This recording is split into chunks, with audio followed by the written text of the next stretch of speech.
Subscribe کیجئے ہمارے دعوت اسلام چینل کو اور بیل آئیکن کو دبائیے تاکہ جو بھی لیٹسٹ اسلامک ویڈیوز ہمارے چینل پر اپلوڈ ہوں سب سے پہلے آپ کے پاس پہنچیں، اور یہ سب بالکل فری ہے۔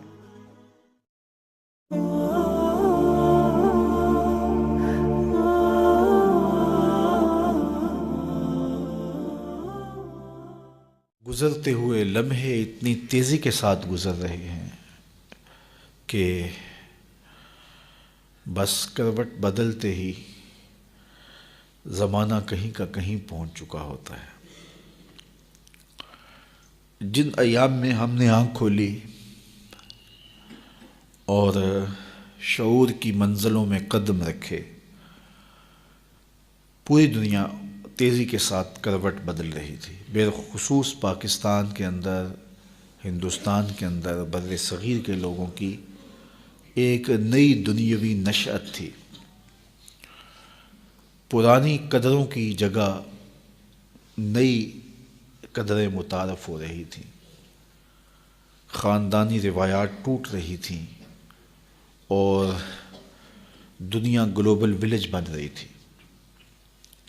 وہ کلچر، وہ تہذیب جو مخصوص علاقوں کا حصہ تھا، وہ دیہاتوں میں منتقل ہو رہی تھی۔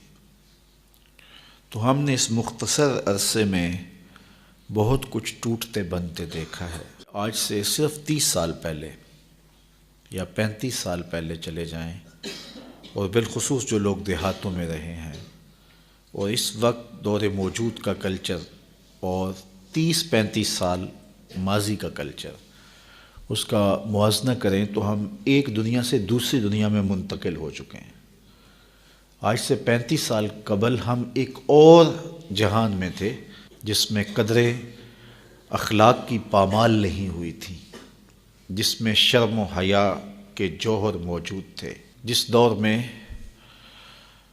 بیٹیاں برہنہ سر نہیں ہوتی تھیں، جس دور میں نوجوانوں کی آنکھوں میں شرم و حیا کی بجلیاں تھیں۔ ایک شخص کی بیٹی پورے گاؤں کی بیٹی خیال کی جاتی تھی، سمجھی جاتی تھی، مانی جاتی تھی۔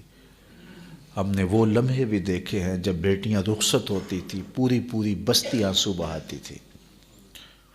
اور یہ بہت پرانی بات نہیں ہے، 30-35 سال پہلے کی کہانی ہے۔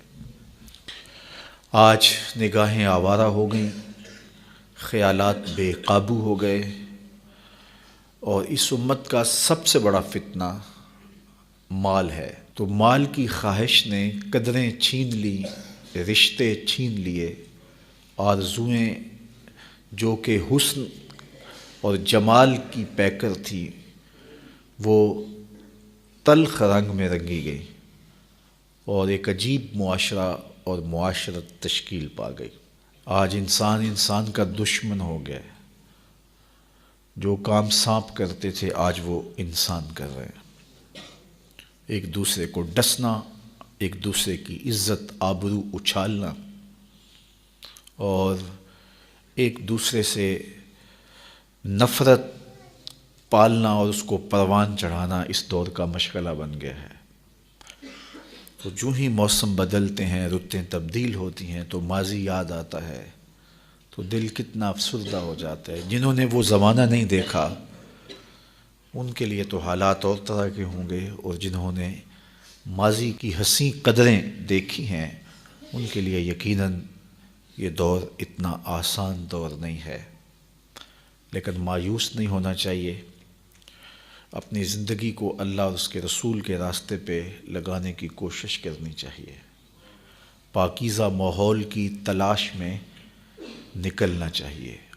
اچھا ماحول اچھائی کی قدریں اور اچھائی کی قوتوں کی نشت کا ذریعہ ہوتا ہے، اور برا ماحول اچھے لوگوں کو بھی برا بنا دیتا ہے۔ آپ گاجر کاٹ کر کے شکر یا چینی کے محلول میں ڈال دیں، اور اسی گاجر کا دوسرا حصہ نمک کے محلول میں ڈال دیں، اور 8 دن کے بعد دیکھیں ایک جانب مربع بن چکا ہوگا، دوسری جانب اچار بن چکا ہوگا۔ گاجر ایک ہے، لیکن ماحول کے فرق سے اس کی حیت تبدیل ہو گئی۔ پاکیزہ ماحول کے ساتھ جو لوگ وابستہ رہتے ہیں انہیں خیر ملتی ہے، اور اگر وہ خیر کے کسی ماحول سے وابستہ نہ ہوا تو شر کا ماحول اس کے تقدس کو اور اس کی پاکیزگی کو، اس کی عفت کو، اس کے شرم و حیا کو اور اس کی اقدار عالیہ کو زائل کر دے گا۔ تو صاحب آؤ اس تھوڑی سی زندگی کو اللہ اور اس کے رسول کے نام پہ